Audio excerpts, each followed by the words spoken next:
So we've moved over to the chipping green and we're going to use the TRS Slider for some chipping as well. It's should we done pitching?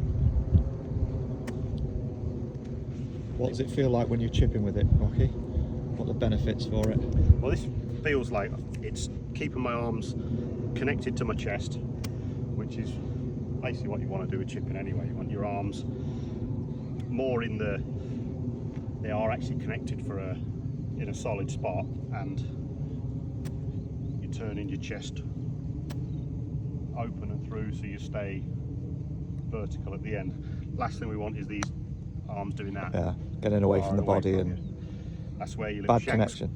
that's where your shanks come in when they start firing away. Like, so this keeps you tight enough and reminds you to keep that moving through together. So you should be hitting just little chip shots with your right arm nice and connected like that. And if you did one-handed on its own, you certainly start getting the feelings, don't you? The feelings for that, yeah. It's and the feedback. And this is something people could just do for hours, really, couldn't it, in the correct positions without... Yeah, keeps you nice and close to start again, which is what you want, nice and tall, and then just keeping it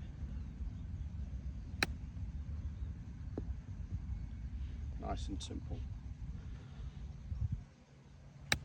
That's lovely striking.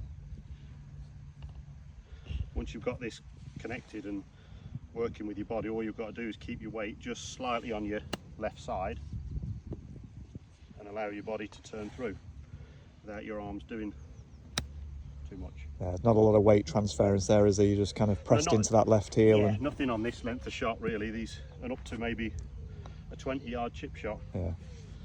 But this is all about strike, right? We were talking earlier about your US Open at Pinehurst, and yes, strike is so key with your chipping. Even if you hit a reasonable chip, it was off the green, wasn't it? Yeah, it had to be struck with the right fly and the right spin and landing in a really small zone for it to stay on the green. So you could have hit a good chip and still gone off the green, right? Yeah, yeah. So, if you didn't get the right contact on it, you couldn't be sure it would grab and then just release out slowly.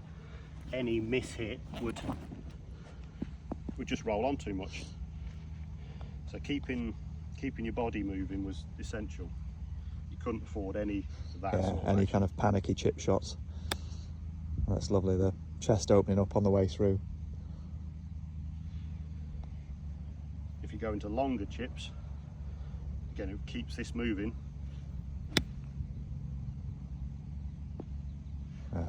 Looks very good.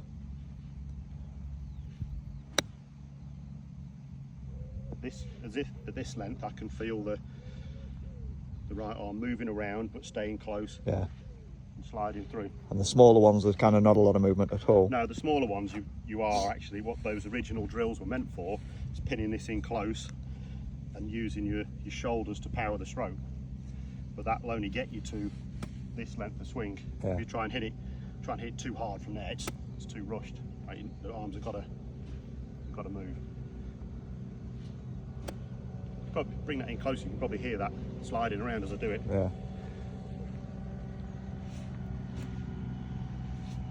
Yeah, it's quite a nice, well, there it is, the old zip, the old slider. There's a nice little rhythm to that you can focus on. Because the slider's made out of seatbelt material, which gives it that nice... Yes, it's smooth, zip. isn't it? Glides through these little... So it's strong. buckles. It's strong and it's not going to break. It's nice and slick looking. I think we're ready to go. You haven't chipped any of those in yet, though, Rocky. They're all stiff, but you haven't chipped any. There's not one gone in. But I think you're focusing more on the action than the popping one in. My chips never go in, mate. No, I'd have had two in by now, me. Would you? I'll do it off camera.